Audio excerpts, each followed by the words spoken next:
yeti ase saa na yesusu se esiye now afei omasan aka ma yen yati ase se abrofo no na besesa yen ye resources ayewo ewo Africa ha na eno na omo de ko develop omo eman ama omo eko omanim eti se wukọ America wukọ UAE wukọ China ene ada aman omani abre UK nom na ko hunu so masiesie omo man ni mu na waye kama enye se bia omo na wo bibi ana omo nanim nyansa cheyen na mom omo be wi a yen ye resources esan be fa ye human capital e de koye eno na omo de akoye adwuma ama omo e develop se wo ye Ghana ni amente sa asem na se biem se pani bia gina wanim ana empo wankasa colleague bi gina wanim no oye sa analysis no e kirew se because of sadie na esiye no ena ma abrofo no e develop ahead of us ka kire ne se enye nokre because if that is the case then as a Ghana yetimi tumrika ewo impuntuom but I am telling you say eye abrofo no wo madwene ena ye adwuma wo madwene eye adwuma e chen yen tum say omadwene eye adwuma e chen yen afei wo mosa wo ehumobro e chen yen eno na ma mo atimi develop to baby a wo mo ewo no na it is never the case say omo ba be fa yen ye resources e fa ye nananom asenkoa e de wo mo koye enu nti na ma mo develop if indeed that is the case we have the highest portion of that resources on be fa ye e de koye etiyen no what are we waiting for yen ye what the highest portion of resources ye claim say no ma be fa de akwa di yie no ye wo bebre e wa ha what is happening here ye di ku ye ho ye di say ye ho because ya dwene no e wo form ye hu mobro e wo form eti resources no ye wo bebre e wa ha but ye ntimi yusu mfa develop ye ho da na mom ye de be say ye ho say ya because ye ni ehumobro ye ni ehumobro and now we are so lazy to think enti abrofo no eyusu wo madwene ena ma wo de adiye enya resources on be fa free ha because ene ye yankasa ye ne abrofo ni timi tenase talking about human capital ye no omo tenase esan enkrata no omo asesa ye dom e de kọ omo koye adwuma e de ama wo mo anano eyi Malik Basintali why chief executive ebe kachire wiase nyina Ghana nyina se ye monsem ma no ye tonwom ema no adaye a watimi ene enkofo akọ into agreement ama Ghana fo binum ekoye dwuma ewa abrofo ekurum wahu broni adwene enne wahu se nia odi kan be yeye bese sankofo de omo free ade omo koye a ode develop ne ho no osan be ye biem a eye crime it is a sanete de a ode atokrata so de abetena wanim wadwene wo fom nti wasan omo nkonkoye adwuma emfama wo mo de na asesa bibia asesa ye today we are rather pushing our human capital to them say omonje no omunya adwuma e wo because yenim nyansanti ye ni adwuma bia wa ha yenim nyansanti yentimi mmia adwuma ema ye nkofo nya bi nye enti munje wom no omunya adwuma ema mo entity brem nia ekoso no broni is getting times so and so of that sakane no mo ba koko no mbepe de koya now the same koko no ye tifri ha e de kokoma wo mo omo no mu determine price ye de beto koko no ene ye gold ene ade nyina no opa mo nya o madwene say ye say yati gold so e de aba beduru say it will affect us omo ni bi but omo no mu determine e kwan a ade no be fa so be kɔ nanim nyansa eye adwuma nyansa ene ahumobro eye adwuma. And when you go there, they are making sure say there are people omunya adwuma e ho tie na wo mo aye enu nti na broni toilet sumpo Ghana ni kɔ hɔ kɔ ye adwuma wɔ hɔ a edi sika bebre e na eba Ghana for dodo se na betimi aye adwuma e wɔ Ghana for ye toilet so e wɔ ha ye ni ahumobro we don't have a foresight. And then call for kakra way mu a wo mo wa kukuduro wa ahumobro e wɔ foresight a betimi dia develop no na say nipa bonefo no e ka wo mo e de wo mo hye. Now this is what lawyer Sammy Gyamfi is also telling us. Say, His Excellency John Dramani Mahama, Ghana man penny aka kyerɛ ne say, Sammy, when you gold board no, mu making sure say, gold ahodo ayetu ewo Ghana ha. Tio. Gold ahodo ayetu ewo Ghana ha. Any Peter ya jagu ho ni nyina no mo reclaiming ni nyina yentie Sammy Gyamfi said your can asem any tasker mampani e de amano.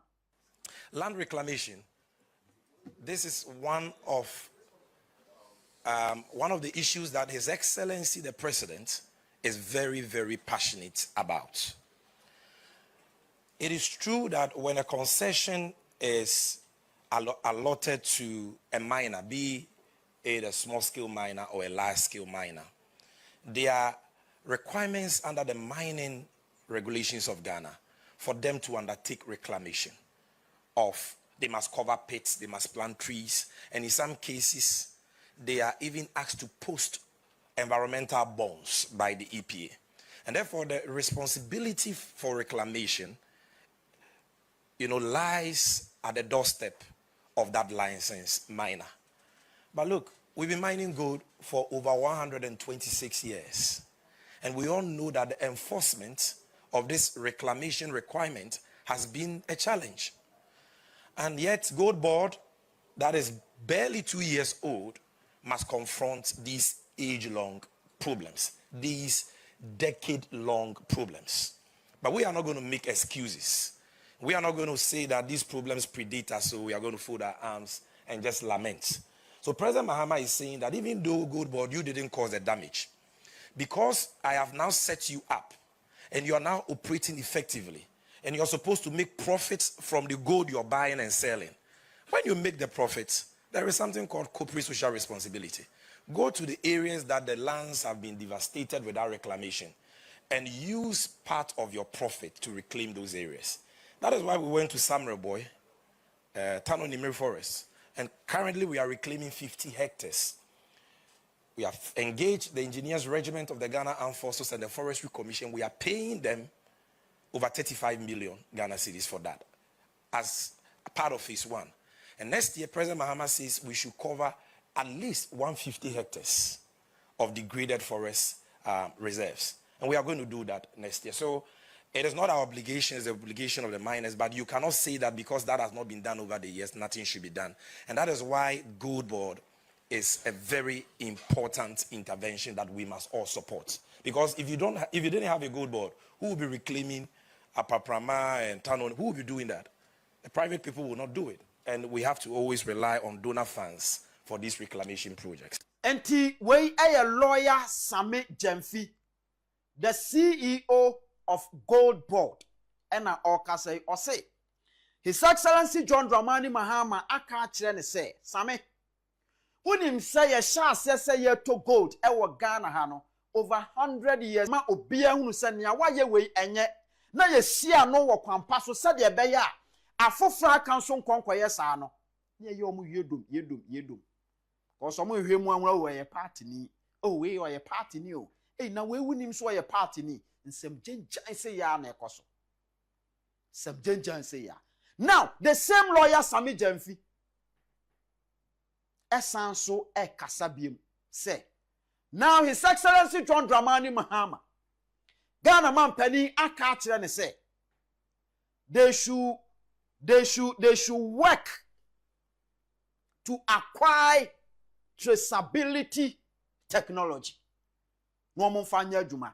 Ma yentie asem o kan yendi so nkomo.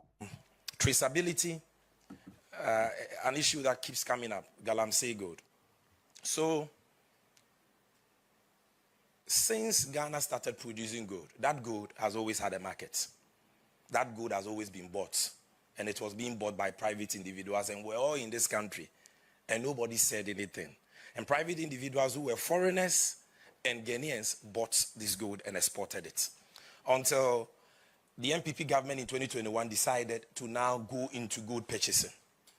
And when they went into gold purchasing through the Bank of Ghana and aggregators of the Bank of Ghana like PMMC, under gold for oil, gold for reserves, they were buying gold. Nobody even spoke about who they were buying the gold from. It was never an issue. Then Gold Board comes in 2025, and all of a sudden somebody says that, oh, the reason why Galamsey is going on is because of Gold Board. Did Galamsey start in 2025 or 2026? No. Gold will always and has always had a market. Okay? Now, Gold Board has a buying system for buying gold. And that buying system is that we go through private licensed entities to buy the gold from miners. Now, we have told these people in their terms and conditions that buy gold from licensed miners. How do you check if that is being done?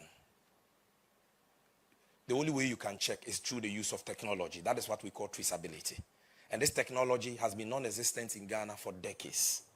But I'm happy to tell you that under the direction of His Excellency President Mahama, we are now involved in a national competitive tendering process, which will be concluded this year and will allow us to acquire a modern traceability system, which will help us to trace every ounce of gold we purchase as Gold Board to their mines of origin.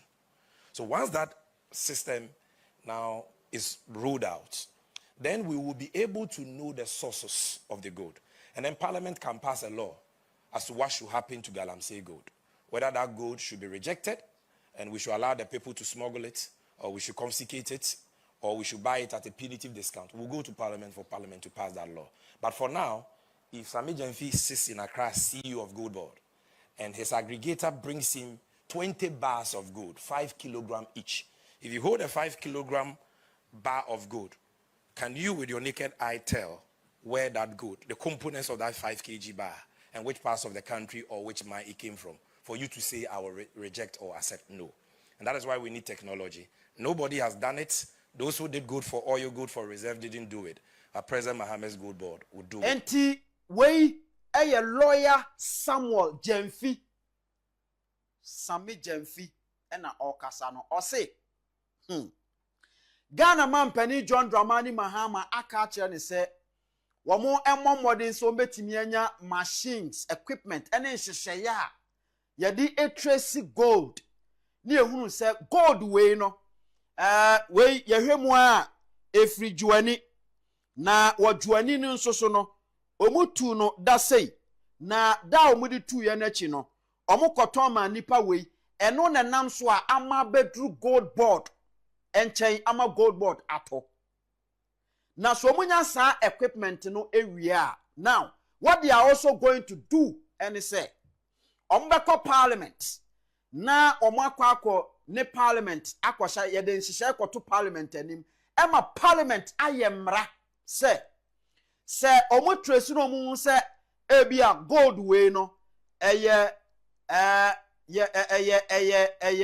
illegal mining ene de ba ye Galamsey gold ana se eye gold papa nkasa eye legal miners ene etu ede aba na afenso omuremu wia okay se Galamsey de ne ba Parliament hyehyɛ betre se montungu monfa monsanto so munya ni sei eno ye mra ebe free Parliament ena aba afei Parliament betimi de another hyehyɛ aba se okay we no moma yento na yenye anaso se nipa gold we no monhwe nipa no munya ni sei samra ni nyina no o se e free Parliament ena beba. Then if that is the case, where the rush? If that is the case, where the rush? Look, sabatel ebeba na traceability your friend said technology no sabatel ba we are going to go into it and you will see how much it costs.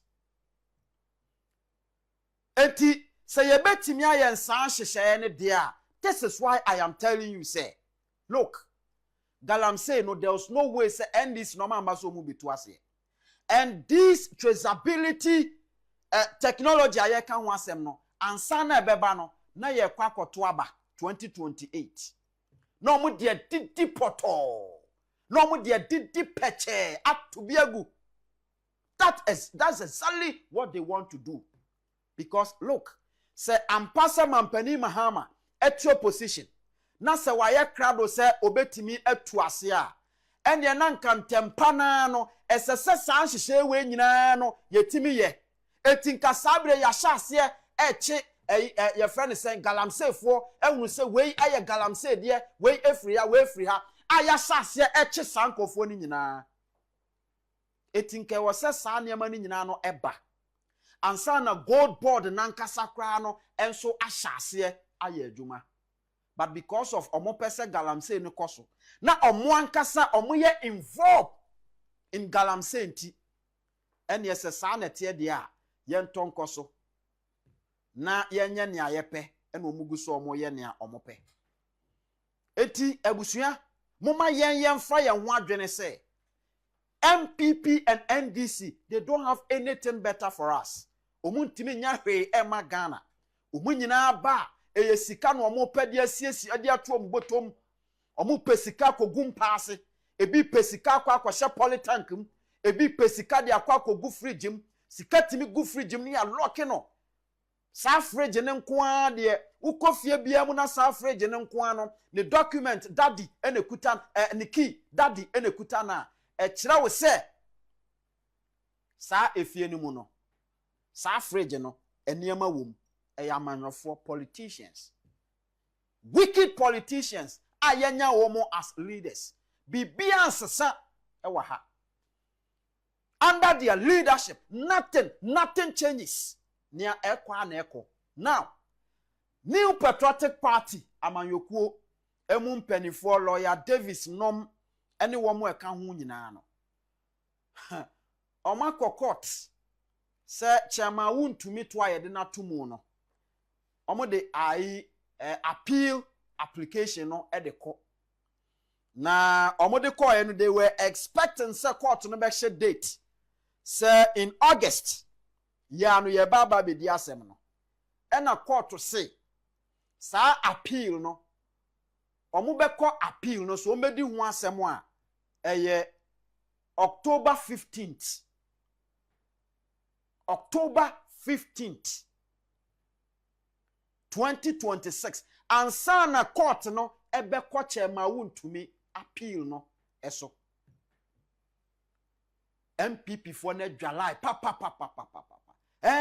adentina asamo ye betimi atena so ewo August mu ano adentina ye de ko October adentina ye ni sei adentina ye ni sei ya na beko no na me sei nia sesei ekoso a MPP for NDC aye na dwen se obechi wo mu nyina no the same thing no mo nso ka se so mo nso nya tumi a omo nso becheche MPP for akronfo mienu a we bechi we na we bechi we ya be dan hu kronfo pani owom MPP ni NDC akronfo mienu party a we bechi we na we nso achi we no ya be dan hu kronfo pani eti the best thing and say yen Ghana for yen determine MPP ni NDC no akronfo a omwom 2028 we need to vote massively against these two political parties.